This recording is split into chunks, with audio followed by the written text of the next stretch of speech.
Coming up on this Tuesday edition of Newsline at noon, President Park Geun-hye's surprise shake-up of her presidential staff is expected to inject fresh momentum into her campaign to create new jobs and end corruption. Japan's nuclear watchdog warns of an emergency caused by highly radioactive water leaking into the ocean from the tsunami-stricken Fukushima nuclear plant. Plus, the United States reportedly shut down over 20 of its missions in the Middle East and North Africa after intercepting a message from the leader of al-Qaeda ordering terrorist attacks. These stories and more on Newsline at noon.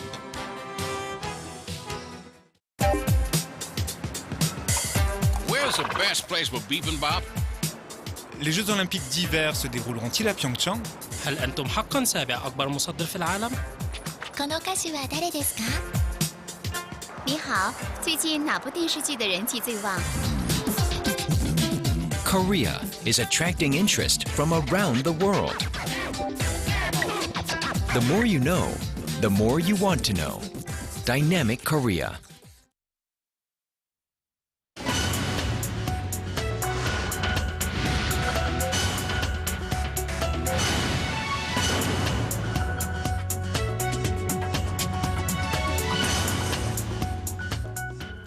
Thanks for joining us. You're watching Newsline at noon. I'm Choi You-sun in Seoul. Very good to have you with us. I'm Mark Broom. President Park Geun-hye is back to work with a bang after having a short summer break, replacing her chief of staff and a number of senior secretaries in a move many are seeing as a way of her punishing her outgoing aides for failing to live up to standards. The new faces also signal a fresh beginning for a leader looking to start anew in the latter half of the year. Our Han Da-eun tells us more.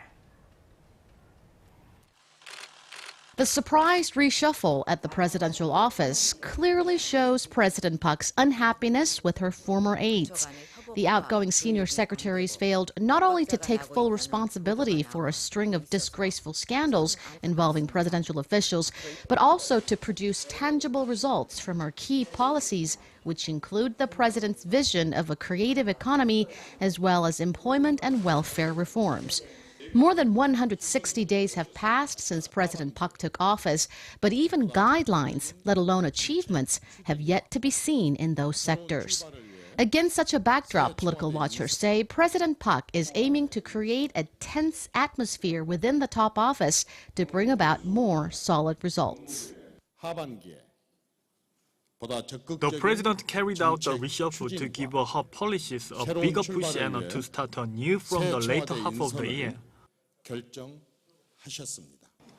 So what is it about the new faces the president likes so much? Her new chief of staff, Kim Gi-chun, a former prosecutor general and justice minister, is a longtime confidant of President Park. Kim was also a senior presidential secretary under late President Park Geun-hye, President Park Geun-hye's father. He was also one of the so-called seven-person group of senior political advisors who helped President Park through the December presidential election. But critics say 75-year-old Kim is too old and too old-fashioned for today's politics. The most surprising appointment was the new Senior Political Affairs Secretary Park Jun-woo, a career diplomat and former South Korean ambassador to the European Union. Pundits say the president is attempting to set a new role for the post by placing someone who can govern with a global level of political mind. The selection of the diplomat, however, is already being criticized due to his lack of domestic political experience. Han Da-eun, Arirang News. It looks like the ruling and main opposition parties may soon resolve thorny issues that have been stalling the 45-day parliamentary probe into the intelligence agency's alleged meddling into last year's presidential election. Reports say the two parties tentatively agreed Monday to extend the investigation period by 8 days beyond the current deadline of August 15th and to guarantee witness testimonies from former heads of the National Intelligence Service and Seoul Metropolitan Police Agency. Some hardliners within the opposition, however, want to question two additional current and former ruling party figures suspected of getting their hands on the 2007 Inter-Korean Summit transcript without protocol before or during the campaign period. Political bickering over such issues have delayed the hearing of some 20 witnesses, which was initially scheduled to begin Wednesday. 2.5 years may have passed since the Fukushima nuclear disaster, but problems there are as serious now as they were back then. Japan's Nuclear Safety Agency says highly radioactive groundwater is rising toward the surface in what it called an emergency, which the plant's operator cannot handle. Kim Hyun-bin reports.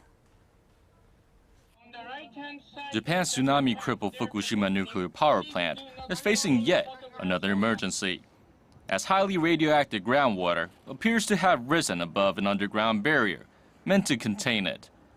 The head of the country's Nuclear Regulatory Authority Task Force, Shinji Kinjo, told Reuters on Monday that the leak was an emergency, but he was worried the plant's operator, TEPCO, had no sense of how to deal with it. He went on to say the highly radioactive groundwater is likely seeping into the sea. In a recent news conference, TEPCO General Manager Masayuki Ono said the situation was bleak. We understand that this discharge is beyond our control, and we do not think the current situation is good.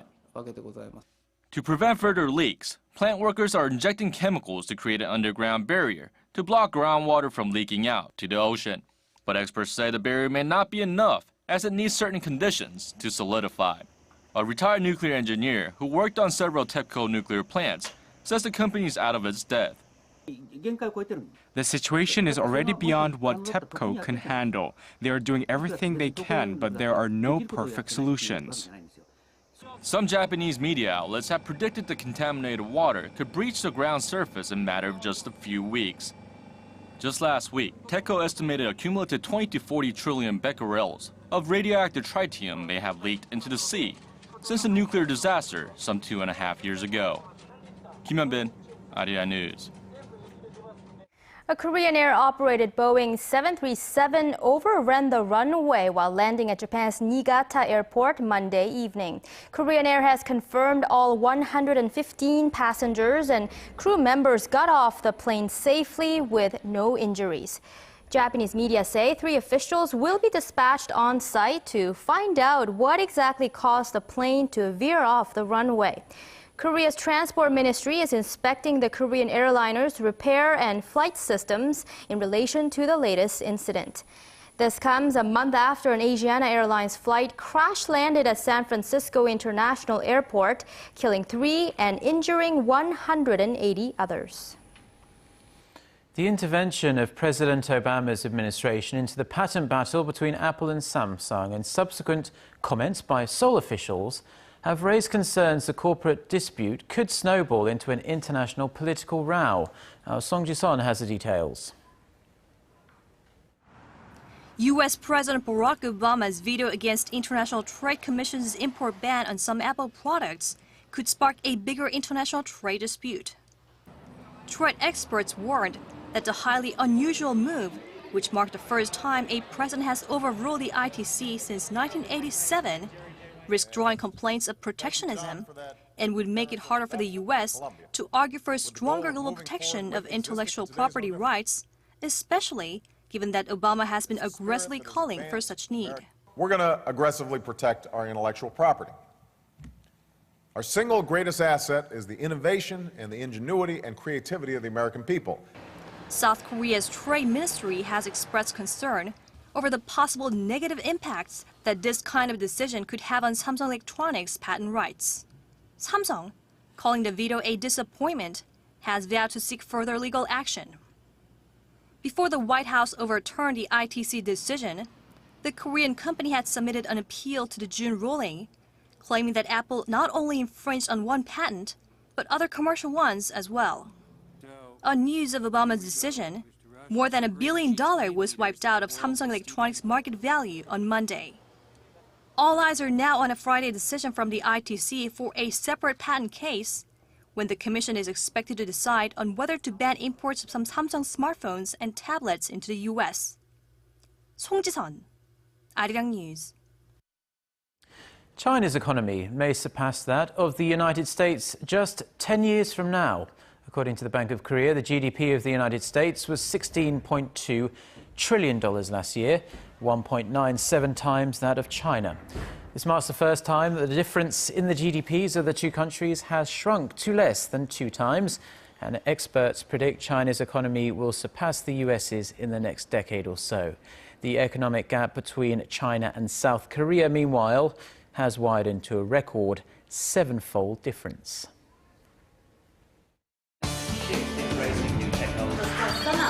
For your fill of Korean and international news. Join Choi You-sun and Mark Broom every weekday at lunchtime. Newsline at noon. Plenary session this Wednesday and vote on the government restructuring bills. The U.S. has decided to temporarily shut down many of its diplomatic outposts in the Middle East and Africa due to potential terror threats. U.S. intelligence officials say the closure of the embassies was prompted by intercepted messages between a leader of al-Qaeda and his deputy in Yemen. Our Park Ji-won has more. U.S. intelligence officials say intercepted messages between al-Qaeda chief Ayman al-Zawahiri and his deputy, who is the head of the al-Qaeda in Arabian Peninsula, the terrorist network in Yemen, triggered the current shutdown of 19 U.S. diplomatic posts around the world. The messages were picked up several weeks ago and included the final plans for a major attack targeting Yemeni, American, or other Western posts. Al-Qaeda in the Arabian Peninsula, or AQAP, was formed in January 2009 in the merger of the Yemeni and Saudi Al-Qaeda affiliates. Clearly, AQAP is the most active terrorist organization there and has been the most operationally active affiliate of al-Qaeda core. Other Western countries, including Britain, France, and Germany, also closed embassies in the capital city of Yemen over the weekend. White House spokesperson Jay Carney said the U.S. government is taking the threat seriously. We believe that this threat is significant, and we are taking it seriously for that reason, and have taken the actions that the State Department announced out of an abundance of caution. And will continue to monitor this and take action as necessary. The U.S. closed over 20 diplomatic posts around the world on Sunday due to the terror threats and has decided to extend the closure of 19 outposts in North Africa, the Middle East, and South Asia through the weekend. Park Ji-won, Arirang News. With Egypt in full-on transition mode since the overthrow of Mohamed Morsi last month, 2 U.S. Republican senators have flown in from Washington to join ongoing negotiations over the direction Egypt should take. John McCain and Lindsey Graham were sent to Cairo at President Barack Obama's request. The senators are scheduled to meet with interim President Adli Mansour, Defense Minister General Abdel Fattah al-Sisi, and Foreign Minister Nabil Fahmy. They will also sit down with Morsi's supporters and try and bring the two sides back to the negotiating table. U.S. Deputy Secretary of State William Burns, also visiting the North African country, met with the imprisoned deputy of Morsi's Muslim Brotherhood, who said negotiations should be led by the ousted president. Moving on to Syria, contrary to what the government there says, activists claim military missiles have been killing hundreds of civilians in recent months, including children. According to a report by the U.S.-based Human Rights Watch on Monday, at least 215 people have been killed over the last 6 months from ballistic missiles fired by the Syrian military. The watchdog visited sites of 7 out of 9 missile attacks and found nearly half of the casualties were children. While the Syrian government claims its troops are not targeting civilians but terrorists hiding in civilian areas, the watchdog's chief investigator says it would be impossible to precisely attack one group and not the other. In a court ruling that could deepen Turkey's political divide, the nation's former military chief has been sentenced to life in prison for plotting to overthrow Prime Minister Recep Tayyip Erdogan's Islamist-inspired government. The landmark trial of 275 defendants that lasted 5 years ended on Monday with the jailing of dozens of high-ranking military officers, politicians, journalists and others to long prison terms, revealing the deep divisions within Turkish society between Islamists and secularists.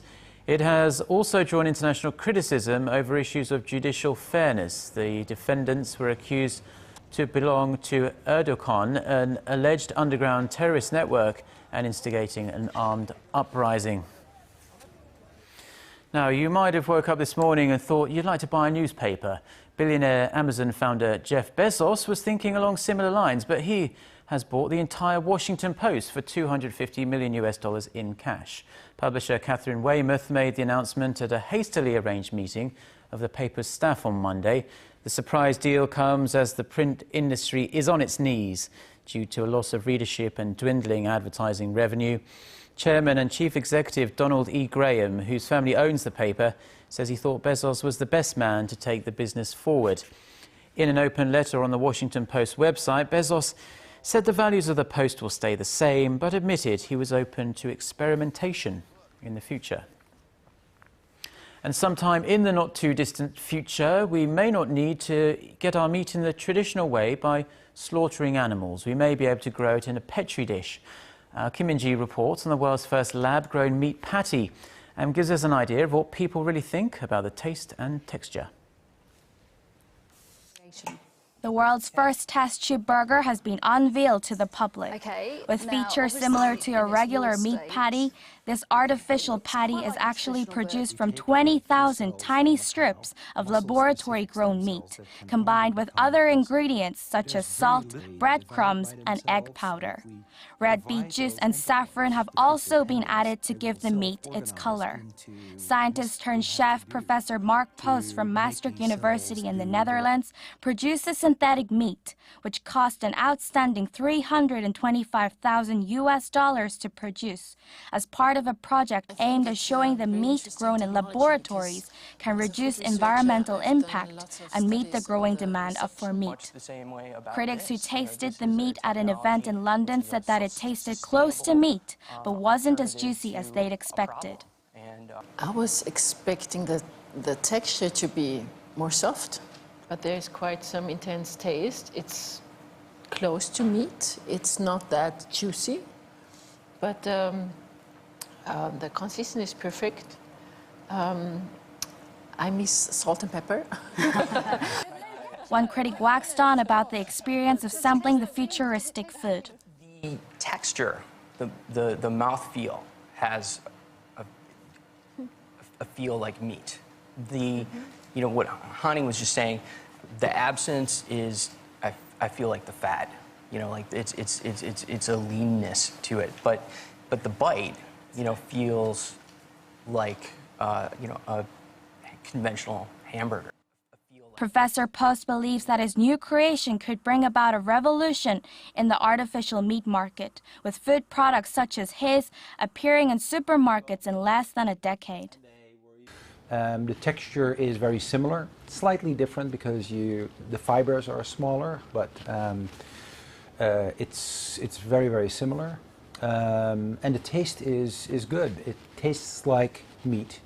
It's not quite there, but it's getting there, and you know, this is a very good start for future improvement.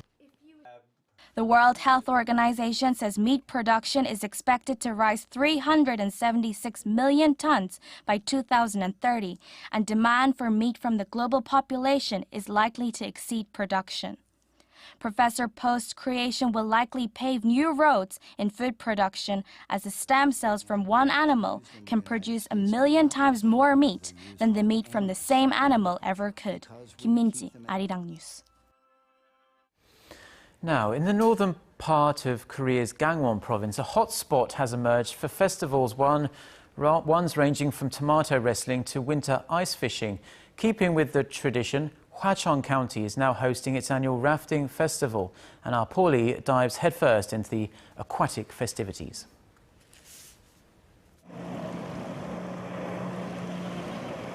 Pumping over 3,700 liters of water per minute, this recreational jetpack allows users to fly through the air at speeds of up to 40 kilometers per hour. It's just one of the many activities available here at the Hwacheong Chokbe Festival in Gangwon Province. You're really flying up into the sky. It's definitely appealing. Although it looks difficult, anybody who receives about 15 to 30 minutes of training can do it. Held near the Pungosum Island area, the popular festival kicked off earlier this week under the theme Clear and Abundant Water of Hwacheon. Another featured water activity at the 16-day-long event is cable skiing. Unlike traditional water skiing where someone is pulled by a motorboat, cable skiing allows wakeboarders to be pulled by a series of electric-powered cables. One advantage is that it's eco-friendly because it uses electricity, which means people can go for an inexpensive ride. It's such a popular sport overseas that's being considered as an event at the 2020 Olympics. There's also plenty of activities for land lovers that want to stay high and dry. Cross-river zip lines give participants the chance to feel the wind rushing through their hair.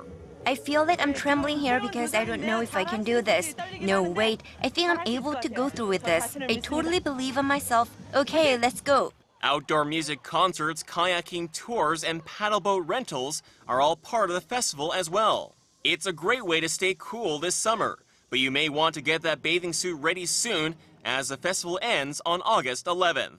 Paul Yi, Arirang News.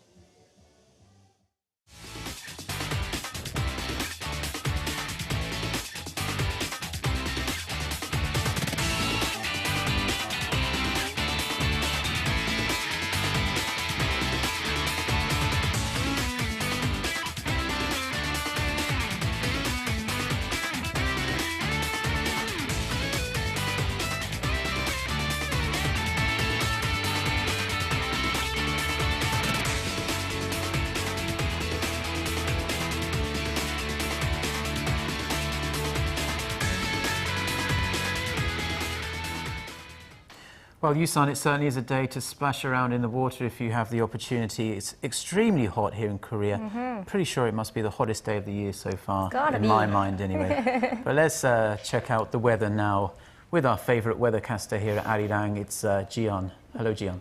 Hello, guys. Well, as Mark said, it will be another hot day today. But guess what, guys? Tomorrow is already Ipchu, which according to East Asian calendar, it's the 13th of 24 solar term, and it signifies the beginning of fall.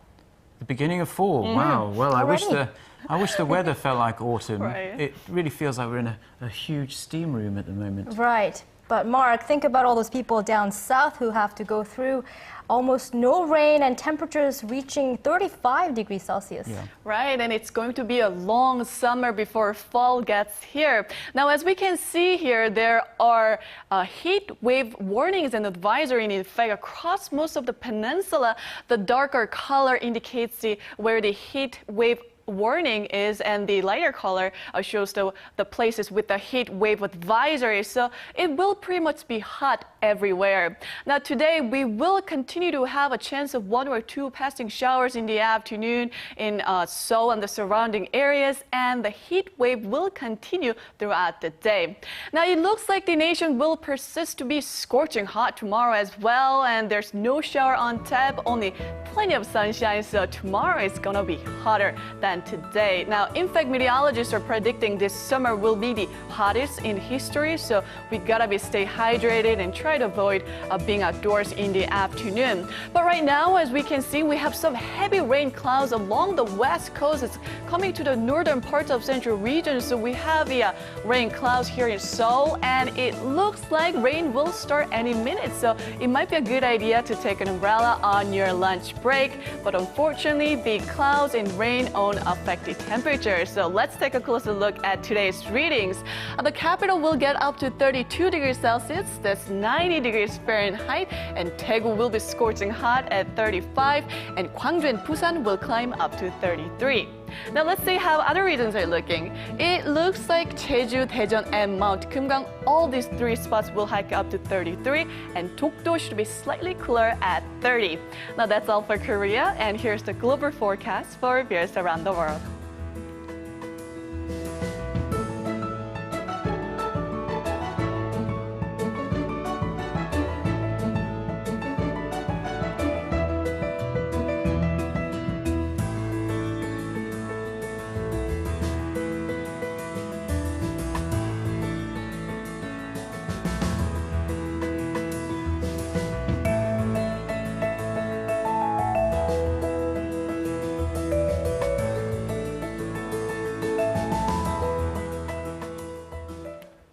That's all for me today. Enjoy your lunch break and have a great rest of the day. Now back to you, Mark and Yoo-sun in the studio.